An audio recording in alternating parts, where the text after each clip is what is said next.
Thank you for joining me for the 6th episode of Where Silence Has Something to Say.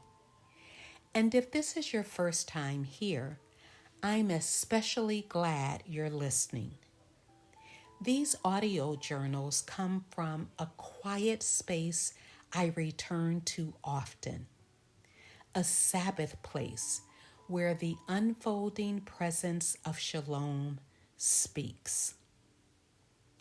Today's reflection focuses on the 5th attribute of Shalom, completeness.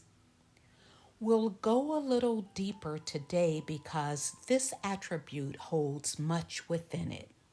It gathers wholeness into itself, something we explored in episode 3, and carries it even further. So I hope you're beginning to notice a pattern, that each attribute of Shalom doesn't stand alone. They hold hands. They lean into each other. They build one another up, and together they reveal the weight and wonder of Shalom. Together they make up its fullness, its completeness. As 20th century westernized thinkers who are shaped by Greek-influenced philosophy, we often read the Hebrew Bible as if it were written by someone just like us.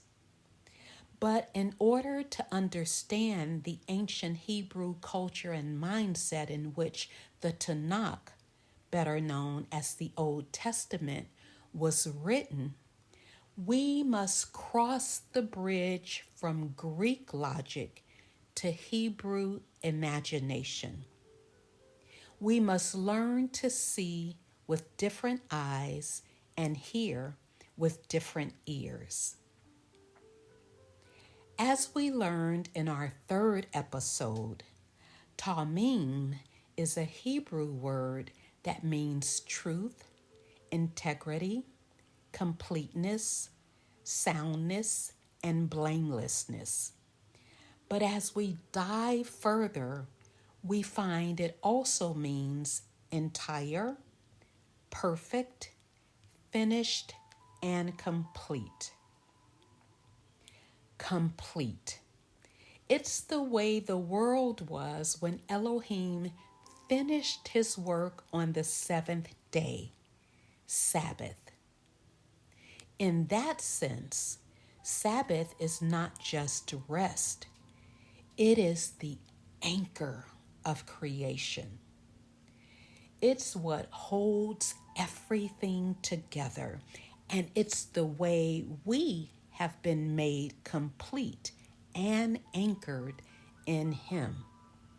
It is the contrast between the chaos of day 1 and completion of the 7th day that echoes all the way from Genesis to the Gospels. In Genesis chapter 2, verses 2 and 3, it reads, "On the 7th day, Elohim completed his work that he had done, and he rested on the 7th day from all his work that he had done."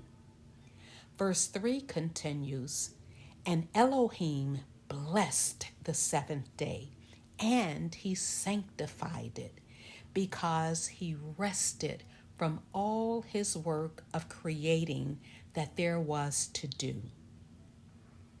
In Genesis, the 6th day closed with the finishing of creation's labor. But the seventh day was something else entirely. It wasn't merely a ceasing, it was completeness.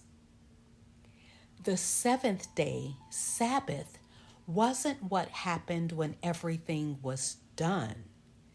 It was what happened when everything was enough, when everything was perfect, when nothing was missing. That's Tamiym, the completeness of Shalom. Now, let's turn to Colossians chapter 2, verses 8 through 10 in the Scriptures 2009 translation. It depicts the perfect image of Tamiym, or completeness. It reads, "See to it that no one makes a prey of you through philosophy and empty deceit, according to the tradition of men, according to the elementary matters of the world, and not according to Messiah. Because in him, that is, Messiah, dwells all the completeness of Elohimness bodily. And you have been made complete in him, who is the head of all principality and authority." I chose this translation intentionally because of those two striking words, Elohimness and completeness. Not just attributes of Messiah, but the fullness of the Elohimness embodied. And in him, we are not almost. We have been made complete, whole, finished.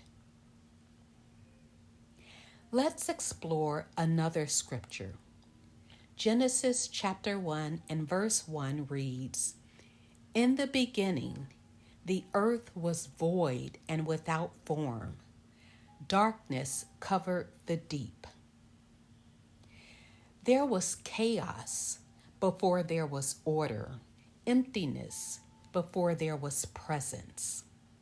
Elohim spoke into the void, and what was dark became light. What was empty became complete. And yet, we know the story didn't end there. We too, you and I, entered the world in a kind of formlessness and darkness, carrying our incompleteness, if you will, unaware of the presence who orders and completes all things. But in Messiah, that incompleteness is answered. And in him, Messiah, the Apostle Paul writes, we have been made complete, Tamiym, not through perfection of effort on our part, but through the completeness of the Elohimness bodily in him. Tamiym in the beginning, Tamiym in the body. Let that word Tamiym settle deep. So much of our lives are lived between beginnings and endings. But what does it mean to be complete? Not becoming, but finished, entire, enough, perfect, complete. Harmony, wholeness, health, soundness of mind, and now completeness. These are not separate experiences. They are movements of the same prayer, the prayer of Shalom. Until next time, take a breath.